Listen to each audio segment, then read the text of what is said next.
नहीं यहाँ पर काम तो नहीं था। हाँ? साढ़े 500 दिन नहीं पाया है जब थोड़ा देखिए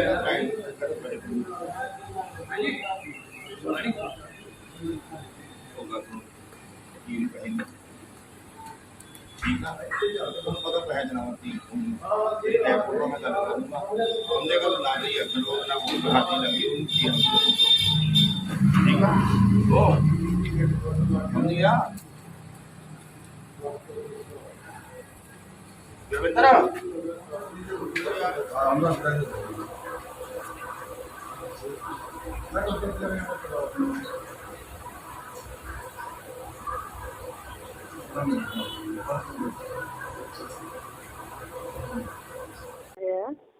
आवाज नहीं आ रही साहब, क्या बोल रहे हो?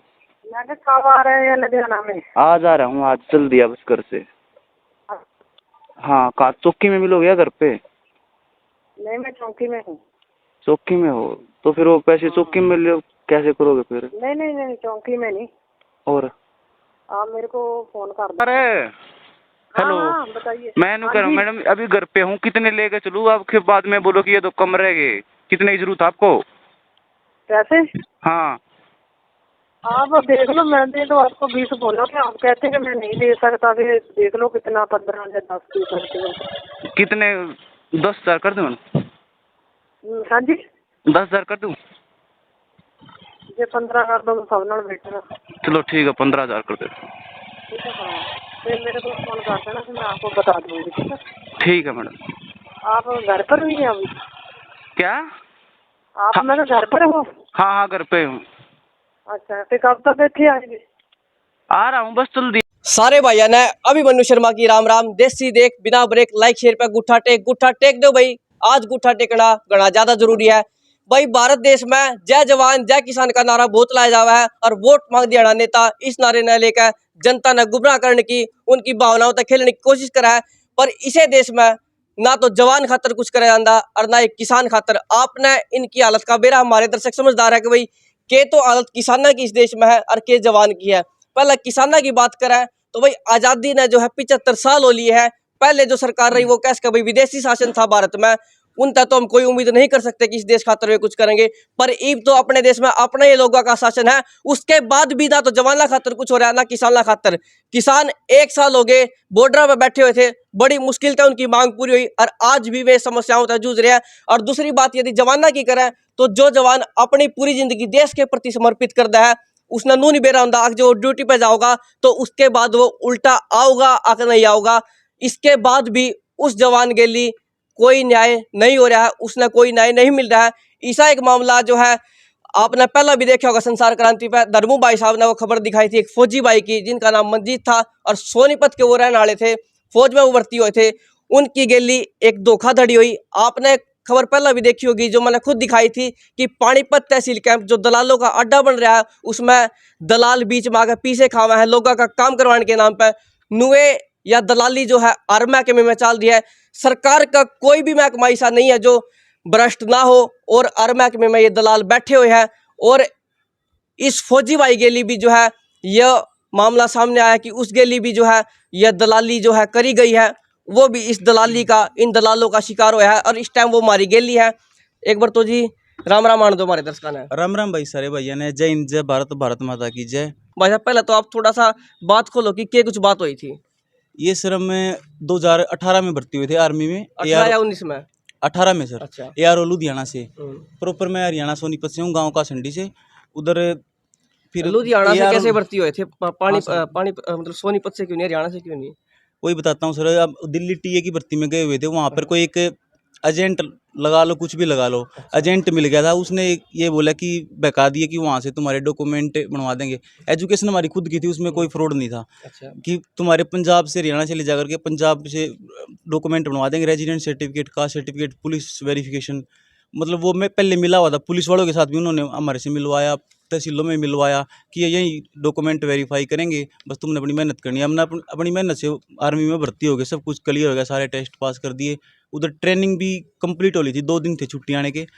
उसके बाद एक ये अपना केस रजिस्टर्ड हुआ था डिवीज़न नंबर 5 लुधियाना के अंदर फ्रॉड इनरोलमेंट का, कि ये लोग फर्जी दस्तावेज के आधार पर सेना में गए, ऐसा कुछ वो था। इसमें केस के जो इन्वेस्टिगेशन ऑफिसर हैं वो ASI तेजिंदर सिंह, जो मेरे को अरेस्ट करके ले गए थे वो ASI नसीब सिंह थे, जो पुलिस चौकी इंचार्ज था वो सब इंस्पेक्टर चांद हीरो, जो सीनियर ऑफिसर जिन्होंने इन्वेस्टिगेशन की थी रोपड़ पुलिस ने सोपन शर्मा SSP। उन्होंने सर ये इन्वेस्टिगेशन कर रखी है कि कुछ एजेंट्स हमने पकड़े हैं और वो एजेंट्स लड़कों को आर्मी में भर्ती करवाते थे, खुद मतलब डॉक्यूमेंट तैयार करवाते थे कि अपने घर पे डॉक्यूमेंट रेजिडेंट और कास्ट सर्टिफिकेट अपने घर पे बनाते थे, मोहर रखते थे, नकली वो मोहर वो करते थे लगा के उनके, और जो आर्मी में अपने जो क्लर्क्स हैं उनके साथ उनकी साठगांठ थी और उनको पैसा दे करके आगे फिर ट्रेनिंग पर अच्छा, भेजते ये थे। जो उन्होंने कहा कि भाई ये पकड़े गए हैं, दलाल पकड़े गए हैं, ये पकड़ लिए गए, तो उसके बाद फिर क्या समस्या है? हाँ सर, वही तो देख, अब बोल रहे थे कि सेना के क्लर्कों के साथ उनकी साठगांठ थी, वो उनको भेजते थे ट्रेनिंग पर। ऐसा कुछ नहीं है, अभी तक 3.5 साल से पुलिस हमारे खिलाफ कुछ दिखा नहीं पाई है, कोई चालान पेश नहीं कर पाई है। चालान नहीं पेश कराया है? नहीं, रूल फॉलो होता है 90 दिन के अंदर चालान पेश करना होता है, लेकिन 3.5 साल से हमारा 3.5 साल से भी ऊपर टाइम हो गया। भैया कमी है पुलिस की, चालान पेश क्यों नहीं करेगा? और दूसरा ये फिर ये पुलिस के अधिकारी का भी नाम ले रहा है। मैं अपना एक बात और बता दूं कि भाई इस मामले में जो आपने पहला बहुत कुछ देख लिया होगा, पुलिस भी इस मामले में लिप्त है, उसके खिलाफ भी कोई अब विभाग तो कार्रवाई खुद नहीं करेगा, ये कोर्ट में मामला बनता है। अच्छा ये बताओ, आप दलाल के झांसे में कुकर आ गया, कितने पीछे उसने आप लिए होंगे? दलाल तो झांसे में तो क्या है भाई, अपनी मेहनत पर भरोसा था, अपने अंदर अपनी एजुकेशन थी हमारे। दलाल के ऊपर मतलब इतना भरोसा नहीं किया हमने। जो दलाल जहाँ पे काम करता था, कि जो भारतीय सेना किसके ऊपर भरोसा करती है डॉक्यूमेंटली तौर पे, जो रेजिडेंट सर्टिफिकेट होता है SDM और तहसीलदार, इनसे वेरीफाइड होना चाहिए, और पुलिस वेरिफिकेशन होती है जो, उनके ऊपर भरोसा किया था हमने। वो बोले थे कि वहाँ से करवा देंगे। पुलिस ने वेरीफाई कर दिया था? हाँ, पहले तहसील में डॉक्यूमेंट उन्होंने बनवा रखे हैं हमारे तहसीलों में, और उन्होंने ओरिजिनल मोहर लगी है SDM साहब की, और जो अपने एग्जीक्यूटिव मजिस्ट्रेट तहसीलदार इन सब की, और पुलिस के अंदर भी जो सेना वहाँ से ट्रेनिंग पे थे, जब हम जो एक वेरिफिकेशन भेजती है होम एड्रेस की, वो भी इन्होंने कर रखी है पुलिस वालों ने। उस एजेंट ने इनसे पैसा दे करके करवा रखे। UID नंबर इस पर ऑन रिकॉर्ड है, बिल्कुल उसका निकलवा लेंगे रिकॉर्ड्स। अच्छा, डॉक्यूमेंट्स तो आपने जो है ये पहला भी दिखा दिए होंगे। मैं पैसों की बात करूं, पैसे भी लिए होंगे आप तय? हाँ सर, पैसे लिए थे, 4 लाख रुपए उसने लिए थे, ये मैंने उधर लिखवा भी रखा है। लेकिन जब केस हुआ, सारा हमारे ऊपर डाल दिया, हमारे ऊपर, इनके ऊपर कोई नहीं। जो पहली बात तो मेरा एजेंट दिखा दो केस में कहाँ है, जोगिंदर नाम है, टोहाना का, लिखवा रखा है मैंने इसमें। वो कौन था? पुलिस का एजेंट था, तहसीलदारों का, पटवारियों का, इन जो डॉक्यूमेंट में था इन्हीं का एजेंट था। इन्हीं को पैसे पे, जो जब मैं वहाँ से गिरफ्तार हो गया ट्रेनिंग से, वहाँ पर उसको सब इंस्पेक्टर को 5 लाख की रिश्वत दे दी उसने, और खुद निकल गया, बच गया, और हमारे को फिर उसमें जेल में डाल दिया। अच्छा भाई, यह बात तो है कि बिना साठगांठ के तो काम नहीं हो सकता, पर ये जो आप कह रहे हो 5 लाख की रिश्वत दे दी सब इंस्पेक्टर को, या जो इतने आप आरोप ला रहे हो, इनका कोई सबूत है आपके द्वारा? हाँ, कुछ रिकॉर्डिंग से मेरे पास सबूत भी, सबसे मेन सबूत तो यही है कि उसके वो खिलाफ। रिकॉर्डिंग आप भारत देश को हो? हाँ बिल्कुल, वो रिकॉर्डिंग हम इंटर ले होंगे, और उस वीडियो में हम कोशिश करेंगे आप तो दिखाने की, या आगे या पीछे भी रिकॉर्डिंग्स जोड़ दी जाऊंगी आप तो दिखाने खातर सबूत के तौर पर, अगर वो इनके पास है तो। दूसरा ये बताओ कि आपके लिए और कितने बालक थे? और 35-22 में दिखा रखे हमने, लेकिन मैं नहीं जानता, 1-2 को जानता हूँ मैं, जो मेरे साथ वहाँ पे पेशी पर आते हैं। एक मेरा गांव का था मेरा भाई, वो इस मामले में सुसाइड कर गया था, जो भी उसका मैटर था, और यही थे सब हम। अच्छा नू बताओ, अगर कहीं ना कहीं थोड़ी मोटी गलती तो आप अपनी मानते होंगे कि आपने लुधियाना में जो है गलत वेरिफिकेशन तो आपने भी करवाई है, तो फिर वो उसके बारे में आपका क्या कहना है? देखो, स्टार्टिंग में जब तैयारी करते हैं भाई, अपनी प्रैक्टिस के पीछे इतना पागल होता है, देशभक्ति के पीछे कोई भी लड़का जाता है, तो वो डॉक्यूमेंट इतना नहीं देखता, वो डॉक्यूमेंट की तरफ अपनी एजुकेशन लेकर के और अपनी प्रैक्टिस को लेकर के भर्ती देखने चले जाता है। इतना नॉलेज नहीं थी स्टार्टिंग में, पर ऐसे ही इनके ऊपर भरोसा कर लिया। और हाँ, फिर बाद में पता चला गलती हमारी है, ये मैंने तो सीधा जज साहब के सामने ही बोल दिया है। हाँ सर, जज साहब हमारे से ये गलती हो गई, ऐसे ऐसे। किसी तहसीलों में किसी के ऊपर कार्रवाई नहीं, जो पुलिस वेरिफिकेशन जो करते थे पैसे ले ले करके, अभी भी हमारे पैसे लिए हुए हैं ये पुलिस वाले। अच्छा, टेस्ट तो आपने क्लियर करे होंगे, फिजिकल मेडिकल जो भी है रिटर्न में रहा होगा? हाँ, वो खुद अपनी मेहनत से क्लियर किया सर। फिजिकल जो था वो एक्सीलेंट में, और मेडिकल ऑन ग्राउंड फिट था। उसमें तो कोई वो नहीं ना कि किसी ने पैसे वगैरह लेकर? नहीं, किसी ने फ्री ऑफ कॉस्ट, हम सेना में गए थे, वहाँ पे ट्रेनिंग कौन कंप्लीट की सी थी। बटालियन में या किस में गए थे आप? BSF में या? नहीं, brigade of the guards regiment थी, वो अपनी नागपुर कामठी में है। अच्छा, 1948 में अपने फील्ड मार्शल करियप्पा जी थे, उन्होंने खड़ी की थी। तो ये सबसे मामला कब खुला कि भाई ये सारे जो है गलत तरीके से लगाए गए हैं? यो सर आप ट्रेनिंग पे थे, ट्रेनिंग पूरी होली थी, कद की बात है ये? ट्रेनिंग कंप्लीट हो रही, 2 दिन बच रहे थे 2019 की। अच्छा, 2019 में खुला था ये मामला। आपके ऊपर क्या कार्रवाई हुई थी, और जो इस मामले में लिप्त थे जिन्होंने गलत सर्टिफिकेट बनवाए थे आपका रेजिडेंट का, उनके ऊपर क्या कार्रवाई हुई थी जो आपके संज्ञान में है? किसी के ऊपर कार्रवाई नहीं हुई, सिर्फ हमारे ऊपर कार्रवाई हो रखी है। जो जिन्होंने रेजिडेंट सर्टिफिकेट जिन्होंने बना रखी है उनके ऊपर कार्रवाई नहीं है। हमने क्या घर पे बना रखी है अपने, तो बताओ ये? आपका कहना ना तो दलाल पकड़ा गया है, अर्नाउल गेली जिसकी 60 कार्ड थी वो पकड़े गए हैं। हाँ, ना दलाल पकड़ा गया ना वो पकड़े गए हैं। वो कौन, किन की बात करो अब दलाल के अलावा? दलाल जिनके साथ वो मिला हुआ था सर, जो लड़कों के पैसे वो खुद आप लेकिन तहसीलदार हो गए जैसे, अच्छा, वो जो तहसीलों में इसके अंडर में कार्य करते, लोअर डिवीजन क्लर्क्स और पटवारी, और जो अपने पुलिस चौकी के इंचार्ज होते हैं SHO, इनके साथ उनकी साठगांठ थी, उन्हीं वेरिफिकेशन करवाते थे उनसे। जो वेरिफिकेशन है वो पुलिस ने करी होगी? हाँ, पुलिस ने वेरिफिकेशन कर रखी है, इसमें सारी वेरिफिकेशन हो रखी है। उधर से जो सेना भेजती है वो भी, और जो पहले यहाँ पे उस टाइम पे जो जब डिस्पैच होते हैं ARO से, वहाँ पे जो वेरिफिकेशन है, जो मेरी खुद की एजुकेशन की वेरिफिकेशन है, वो CBSE बोर्ड से होकर के आई है। अच्छा, मामला आप खोल रहे हो, नू बता दो भाई, वेरिफिकेशन जो करी गई थी वह भी गलत हुई होगी। वह किस बेस पर कर दी, जब आप वहाँ के रेजिडेंट थे ही नहीं? तो कहीं ना कहीं इसमें भी थोड़ी मिली भगत हो सका है उनकी। मिली भगत सारी है भाई, सब सारे प्रूफ है मेरे पास, रिकॉर्डिंग वगैरह सभी है। वो सब कुछ प्रूफ मैंने, आप संसार क्रांति तो दोगे? हाँ, संसार क्रांति तो दे। भाई चलो, वे वीडियो भी जो होंगे ना हम लाने की कोशिश करेंगे। तो ईब आप के चाहो आखिरी में? चाहो यही भाई, चलान पेश करा जाओ। 3.5 साल हो गए अभी तक कोई चलान पेश नहीं कर रहे। और जो भी है मामले की पूरी जांच और CBI जांच होनी चाहिए इस मामले के। कई बार मैं वहाँ पर शिकायत भी दर्ज करवा ली है मैंने भगवंत मान साहब के पास में। लास्ट बार बोल रहे कि बार नाम फिर कोर्ट में आएंगे, नाम तारीख पर। पागल थोड़ी है हमारे, एक अकेला दोषी नहीं है हम, सारे सभी को पकड़ो। The criminal is a criminal no matter what department he belongs to. अपराधी में से अपराधी होता, किसी भी डिपार्टमेंट का हो। पुलिस को क्यों नहीं पकड़ा? उनको पकड़ो, तहसीलदार पटवारियों को। हमारे बाप की कमाई खाते हैं और फिर हमारे को फंसवा दिया। एजेंट कहेंगे बुआ का लड़का था, तो उसको बाहर निकाल दिया सब इंस्पेक्टर ने। और उसके बाद सारे रिश्वत ले रहे हैं ये जो केस का इन्वेस्टिगेशन ऑफिसर है।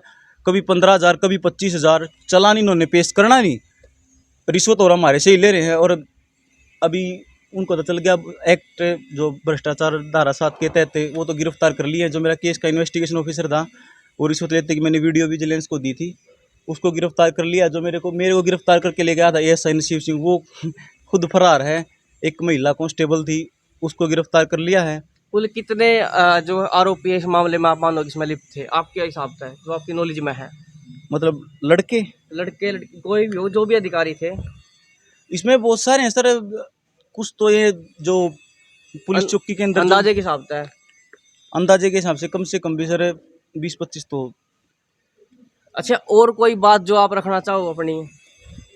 बात यही सर, जो हमारे पैसे हैं वो ये पैसे नहीं दे रहे। सब इंस्पेक्टर के पास वो पैसे हैं, ना वो कोई कोर्ट में जमा है, ना वो जो एजेंट नहीं पकड़ा इन लोगों ने। एक फेक इन्वेस्टिगेशन हमारे खिलाफ करने हैं और इस मामले की जांच होनी चाहिए और ऑन द स्पॉट फैसला आना चाहिए। जो भी इसका सरकार या फिर जज साहब जो भी है ऑन द स्पॉट फैसला करो। चाहे हमारे को 10 साल की सज़ा होती हो, हम तो कानून के साथ चलते हैं। 10 साल की सज़ा सुना दो, फांसी तोड़ के दिखाओ। 10 साल की सज़ा में क्या होता है भाई?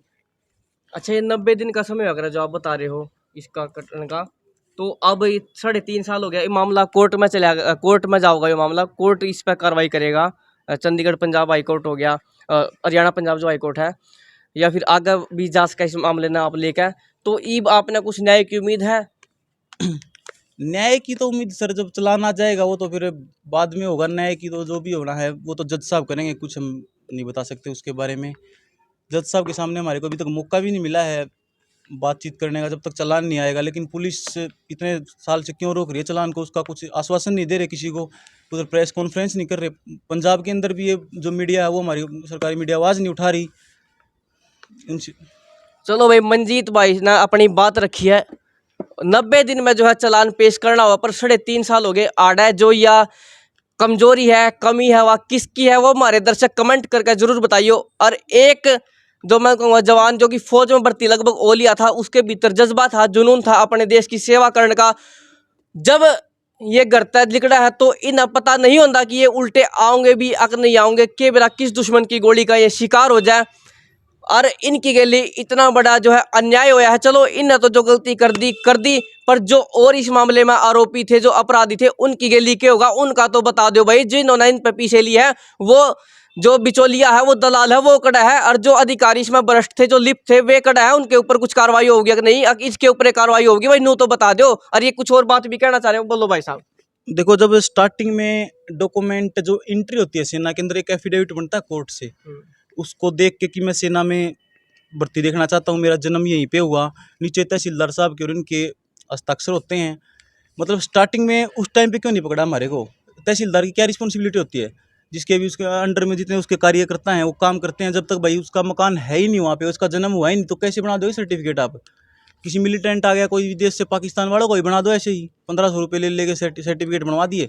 पहले पकड़ो, उस टाइम पे हमारे को रोको या पुलिस को दो, पहले ये क्या बोले, उधर पूरी की पूरी ट्रेनिंग हो ली और बाद में फिर इनको बोल रहे हैं कि खुद वेरीफाई करते डॉक्यूमेंट, नकली फर्जी डॉक्यूमेंट थे।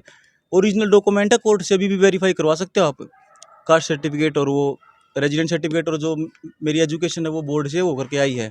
और इन लोगों ने बोल रखा है इसके अंदर की एजेंटों ने कर रखी है खुद ये वेरीफाई, और सेना के क्लर्कों को और बिना बात फंसवा दिया उन्होंने कि सेना के क्लर्कों के साथ अगर साठ गांठ होने लगी तो फिर दिक्कत क्या, फिर तो अपना फिजिकल भी वो करवा लेंगे, मेडिकल में भी करवा लेंगे। ऐसा कुछ नहीं था, ये झूठा एक मुकदमा लगा रहे हैं अभी तक। अगर फिर भी ये एसएसपी स्वपन शर्मा साहब अपनी जगह सच्चे हैं तो कोर्ट में आओ, आमने सामने जज साहब के सामने सीधा बोल दूंगा, सारी रिकॉर्डिंग दिखा दूंगा। ये देखो जज साहब, ज़्यादा एकता इनके अंदर, अपने डिपार्टमेंट के अधिकारियों को छुपा रहे हैं।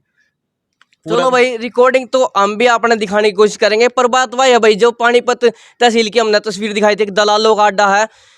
कोई भी सरकारी महकमा ऐसा है नहीं जो दलालों का अड्डा ना हो। हर सरकारी महकमे में जो है रिश्वतखोरी चला है, भ्रष्टाचार चला है। और भैया तो कुछ नहीं, सरकार के आगे तो के बात जाओगी। सरकार तो जो है जितने भी पार्टी आई हैं उनमें बड़े बड़े घोटाले हुए हैं, वे खुद भ्रष्टाचार में लिप्त रहे हैं, तो वे के कार्रवाई करेंगे। और इस मामले में न्याय कौन कर सका है, एक बार हमारे दर्शक कमेंट करके जरूर बता दियो भाई। अगर न्याय के तौर पर इस मामले में के कार्रवाई होनी चाहिए, कौन इसमें पीड़ित है, कौन इसमें अपराधी है, एक बार बेरा तो चला है। और आप तो यह अपील है कि इस वीडियो ने ज़्यादा से ज़्यादा शेयर जरूर कर दियो, ताकि जो भी न्याय के रूप में इस फौजी भाई ने मिल सके, जो भी कार्रवाई इस मामले में होनी है वह हो सके, और वह इस मामले में क्या कार्रवाई होनी चाहिए वह भी आप जरूर बताइए। इन भ्रष्ट अधिकारियों का, इन भ्रष्ट राजनेताओं का क्या कुछ होगा, क्या कुछ इनके लिए बनेगी, वो भी हम देखेंगे।